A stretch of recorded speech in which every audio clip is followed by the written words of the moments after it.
him your only king, because the worldly kings will paralyze you. 14th of January, Friday of the first week, reflection. My dear friends, we find how Israelites wanted a king. And for the fact that they wanted a king, Prophet Samuel was hurt. Because they said, all the elders of Israel gathered together and came to Samuel at Ramah and said to him, behold, you are old and your sons do not walk in your ways. Now appoint us a king to judge us like all the nations. But this displeased Samuel when they said, give us a king to judge us. But then God said, you just do whatever, grant whatever, obey the voice of the people, all that they say to you. For they have not rejected you, but they have rejected me for being king over them. And that's exactly what happened. Because they wanted a king who would rule us, who ruled them. They wanted a tangible ruler. Israel, of course, it was a tribal, they had a tribal concept. They lived like tribes.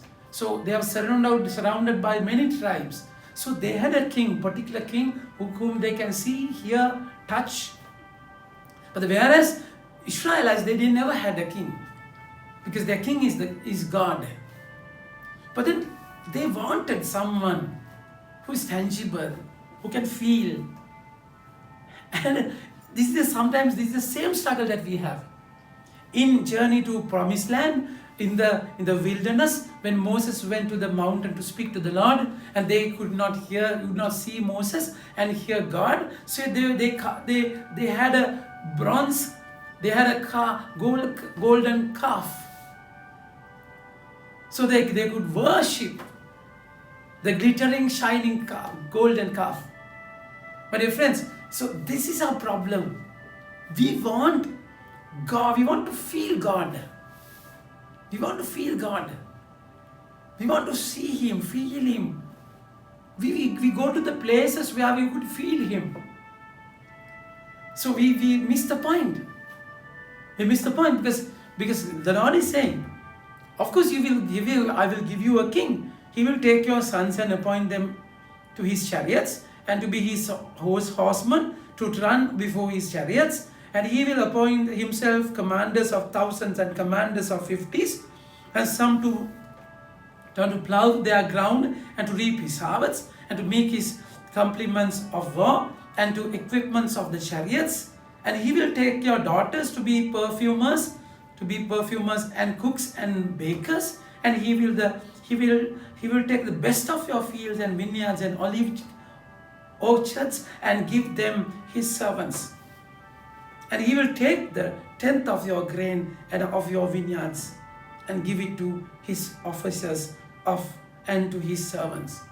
So this is going to happen. This is going to happen.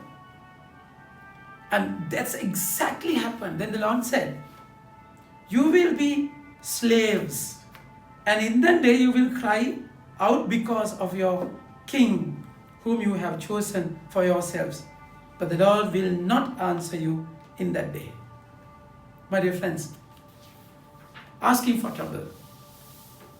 We want tangible experiences. We want people. We want things more than God. We are calling for trouble. We are asking for trouble. We will come to a point where we are being enslaved to them. A paralytic is a person who cannot feel. One side is not working. So the world will make you paralyze you. The world will paralyze you. Then you won't be able to answer. I do what I don't want to do. So this is exactly what happened when your life becomes separated within God and Mammon. So you become a paralytic. I want, but I can't. So you cannot serve both the masters. Two masters. So you can have only one king. Make him your king. So the king of the universe coming down to the world. My dear friends, he opened the sky and came down. And now today we find people, a paralytic could not go near the Lord. And many were gathered together so that there was no more room, not even the door. And he was preaching the word to them. And they came bringing to him a paralytic carried by 4 men. And then they could not get near him because of the crowd.